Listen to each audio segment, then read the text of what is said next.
Welcome to the Sober Podcast. I'm your host, Jamie Brickhouse. And our sober celebrity today is Caitlin Avery, who is an accomplished and award-winning author, mostly of novels, and we're going to talk about them. Thanks for joining us on the Sober Podcast. I'm excited to have you on the show. Thank you so much for having me. I'm thrilled to be here. Great. In your novels, Life of Sin, The Last Cruise, and Grief and Grace, you write about, quote, women whose lives are amiss and can't resist dangerous impulses. Now, where did the inspiration come from? I got to write what I know. I've been there and done that and come through it. So I like to write about it. Great. Yeah. Is there a lot of addiction, alcoholism, and recovery in your novels? There's always a theme of that. It's not necessarily the main theme. My latest book, it is definitely one of the main latest book? The latest book is Life of Sin. That's this one here. And that's CYN? That's correct. It stands for Cynthia.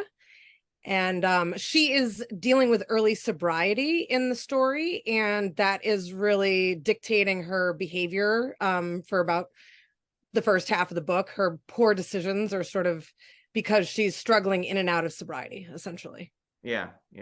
Cool. And now, but your first book is a coming of age memoir, Lightning in My Wires, right? That's correct. So is that, tell us a little bit about that and how you went from memoir to fiction. Yeah, so that was my first book, and I wrote that after I had come out of another dumpster fire relationship. Yeah. And when I started to think about what the common denominator was, it turned out to be me. And so I hate it when that happens. I know, it's like so hard to deal with, but yeah, that's what I had to take a look at. I was 29 at the time. And I was hoping to find a stable and loving relationship at some point. So I set out to find Mrs. Right in myself. Yeah. Sort of to become the person I was hoping to find. And what happened along the way, I chronicled my experience and I basically learned to love myself unconditionally as a first step in finding someone who would also love me unconditionally. Oh, I love that. And were you already in recovery when you wrote that? I was in a relapse at that time. I have been an early sober person 3 times. So I've had 2 relapses. I got sober very young at the age of 18. Right. I managed to stay sober through college and through my 21st birthday. And then right towards the end of school, when I was getting ready to leave, I was kind of separating from my sober group of friends, getting ready to move, and decided that maybe it had been an immaturity issue and maybe I should try it again. So I was back out at the time that I wrote the memoir. Okay. And then after the memoir, then the next book was a novel. Right. That's correct. Yeah. And a big theme of that is the women go down to, there's about 3 young women on a killer vacation in Mexico. And the killer refers to, they cross paths with a drug cartel. One of the women, unbeknownst to her friends, is carting drugs to bring back across the border for one El Chapo, who is a big drug. Yeah, sure. Oh, wow. That sounds thrilling. Wow. I hope they make that into a movie or a series. So were you sober when you wrote that? So I was sober when a bigger or easier question maybe is, because I've interviewed a few authors on here and artists, and I like to hear about, and I'm a writer, about writing, what they feel like their writing was like if they were writing sober and then after sobriety or after recovery.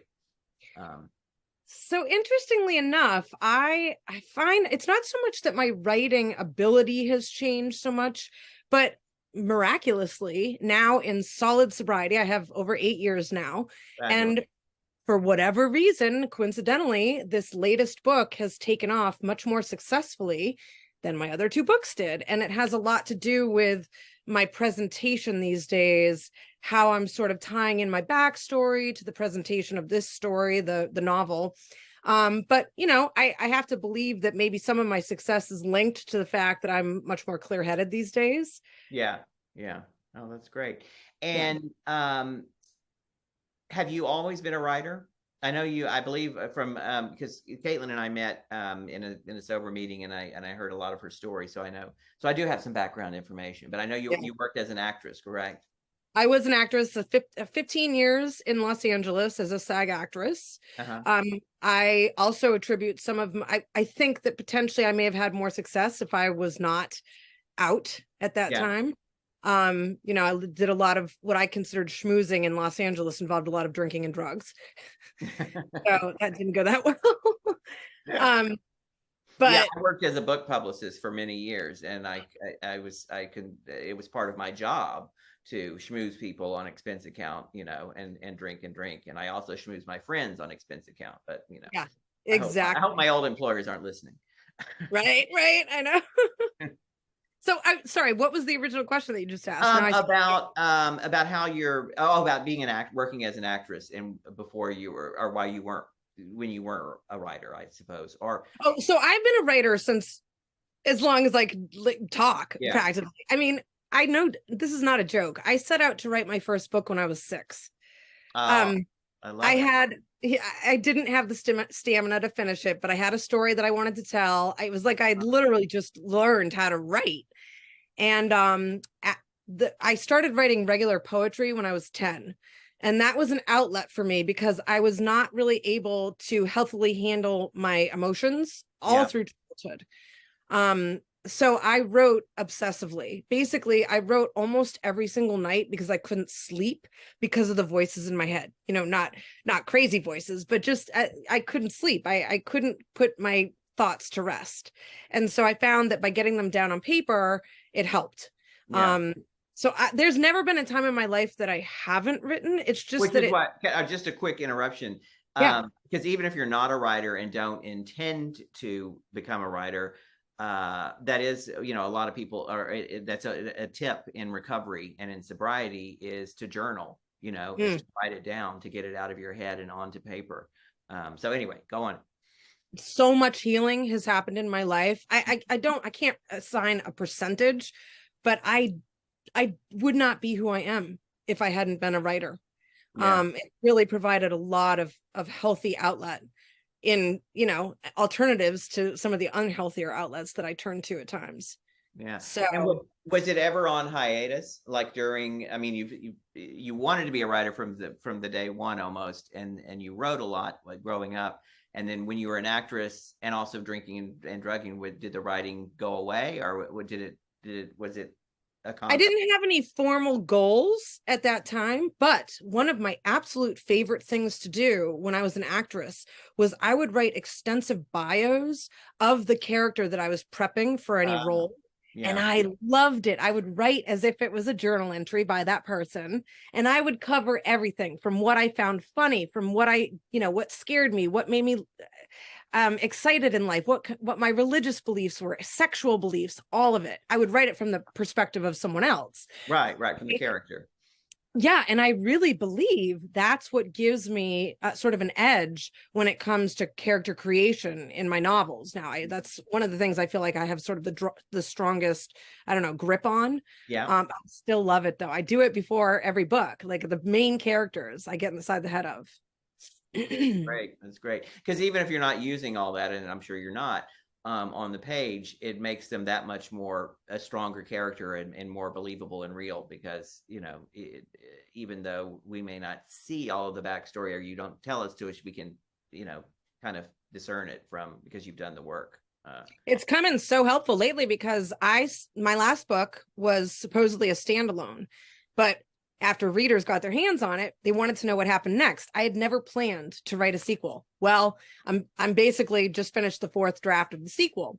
And because it's been several years, I was able to go back and recall all the beginning of the story, like where those characters, how they were developed early on, so that it was easier for me to carry them through to another story. I had all that written down still, so it was very helpful.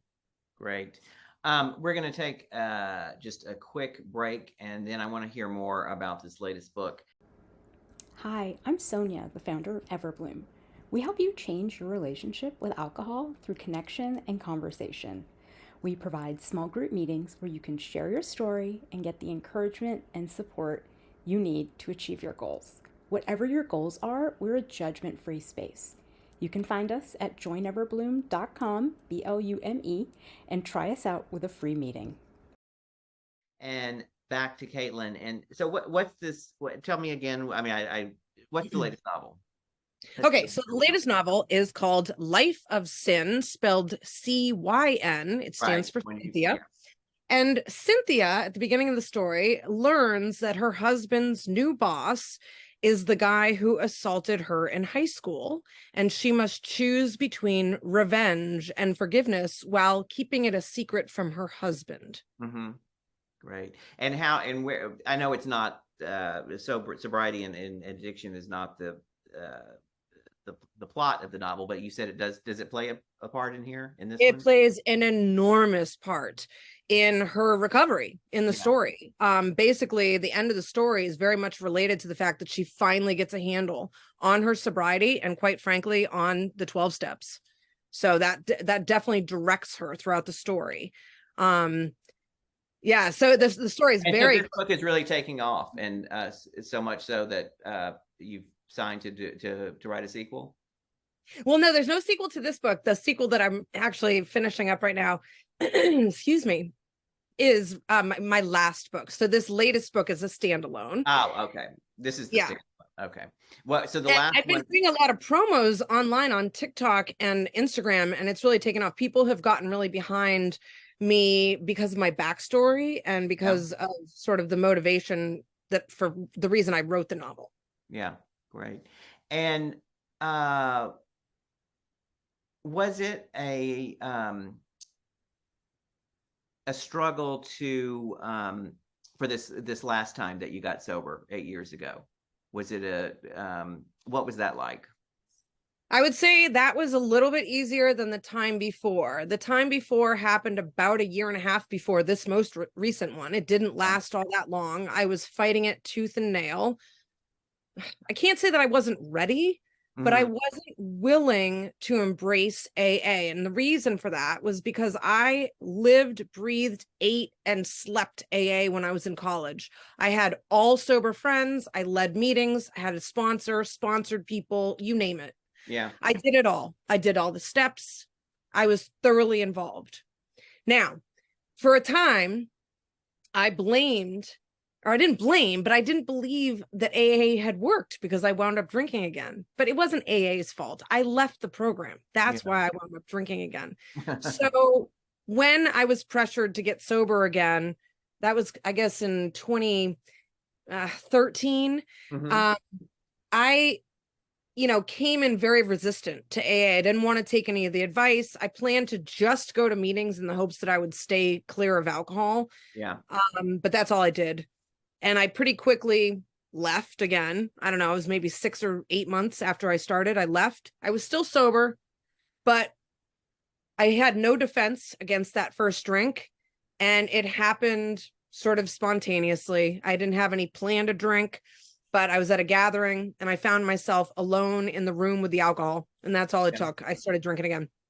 So the most recent time that I came back in, I knew it was coming.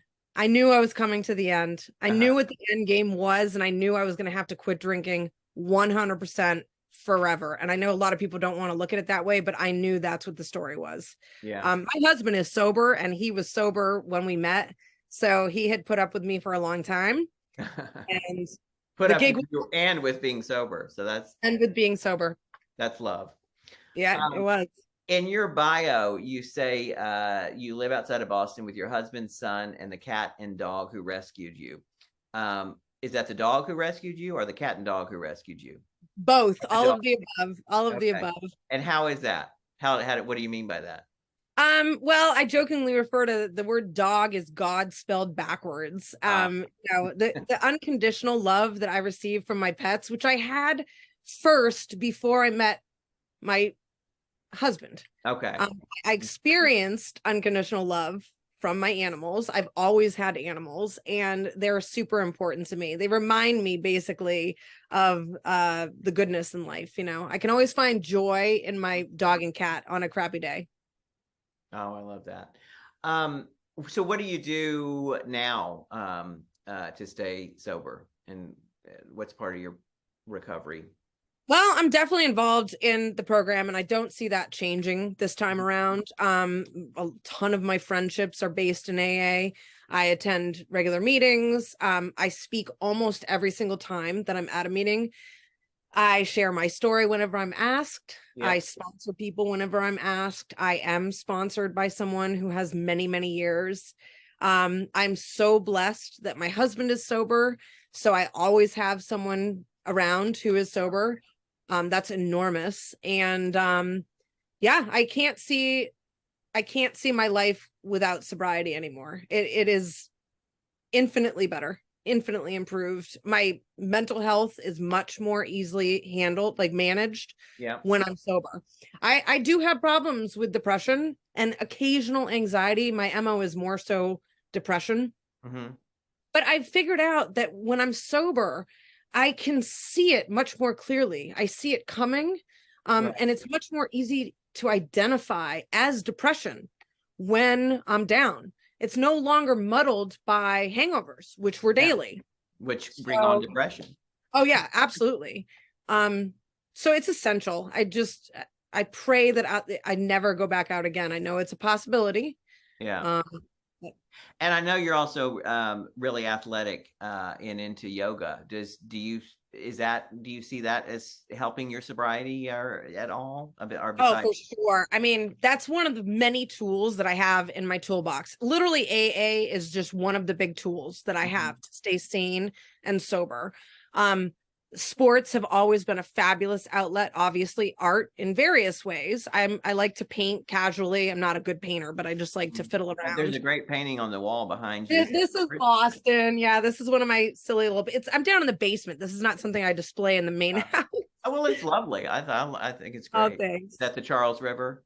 It is. Yeah. Yeah. Exactly. So there's another one. Make ready for ducklings. You seen that? Oh, cute. That's in the Boston Common. Yeah. So I have so many outlets, and I need every single one of them. It's kind of silly, like, to maintain a semblance of like balance in my mental life. Yeah, I need a lot of tools. That's okay. And well, and then it's great that you have the tools, but then of course you have to use them, and it sounds like you're using all of them. What is the best lesson you've learned in recovery, and how did it help you? I would say that I had some very hard lessons early on this time around. I had a very terrible, terrible first year. My mother died of cancer while I was in my first 6 months of sobriety. Yeah. She really needed to be sober, and she was like one of my favorite drinking buddies. So I attributed her cancer to some extent to her lifestyle of drinking every night. Yeah. What kind, if I may ask, what kind of cancer was it? She had lung cancer, but not the kind of lung cancer that's affiliated with smoking. Okay. And I was only asking because I know that it's been reported that excessive drinking can bring on breast cancer. I think there are about 7 cancers that are linked to heavy drinking, and lung cancer is one of them. Yeah. But generally speaking, the first year would have been an impossibility for me to survive, I think, if I hadn't had all of the tools, and in particular AA, because I was going to AA meetings and I would open up my mouth to talk and I would not even be able to get the words out. It was just like tears and choking and, just collapsing in front of a lot of strangers. Right. But from the get-go, I was made to feel like that was totally okay. Yeah. And it wasn't okay in the grocery store. I mean, maybe it was. It happened. It happened. Yeah. I didn't feel okay doing it there. I but felt no okay. It's probably there. No one's going to come up and give you a hug and tell you their experience. Right. Right. And so basically, I had several things happen. My cat of 14 years died. about 4 months before my mother, 2 weeks before my mother died, my father almost died in an accident where he had a severe brain bleed. And so it was utter chaos. I mean, I was literally having to dole out OxyContin to both of them. I had to manage my mother's morphine. Yeah. Okay. And this was an early sobriety. Oh my God, you poor thing. My brother, who is not, it's questionable. I can't say for sure what his deal is. He generally seems to be able to handle his alcohol okay. But, he was in the picture drinking very heavily during that time because it was hard to deal with what we were facing. And I couldn't turn to my favorite best friend that was wine, essentially. So I had to find new friends in AA, and I had to talk to them a lot. I think I drove people crazy. I mean, I can't imagine I've never seen anybody in a meeting who was like me in those early days, just the ridiculous emotion that I was expressing. Well, but I would say justified, and I'm sure people realize that. But so you think the biggest the lesson you learned in sobriety was connection, friends? To share. Don't keep it in. Yes. I'm sorry, I didn't get to the point, but yes, I spoke every single time I walked into a meeting, and it was hard to talk, but I got it out. And what I found was that I would leave that meeting feeling much lighter, and it didn't last for very long, but it gave me enough relief to go back, repeat. I just knew that I was going to actually have a moment, or let's say an hour or two of relief, and it was worth it. It definitely, it was my survival mechanism, really. That's great. And of course, and you had your dog, the unconditional love of your dog, right? Yeah, absolutely. Yeah. And obviously, I wasn't really making super close friendships. I was a little bit standoffish because of my mental status was just in a bad place. So I can't say that I had tons of awesome connections, but I could feel the love. Even if I called them strangers, I knew that I was supported, and I knew that people saw me and heard me and believed me. And that was everything. That's beautiful. Well, that is a great way to end our conversation. And everybody, check out Caitlin Avery's books. And her latest novel is The Life of Sin, CYN. And I assume you can get it on Amazon is the best place, or any other place? Yeah, it's available everywhere books are sold. All right. Love that. To all our listeners, thank you for your continued support. Visit us on www.soberpodcast.com and all places that you find major podcasts. Leave us a review.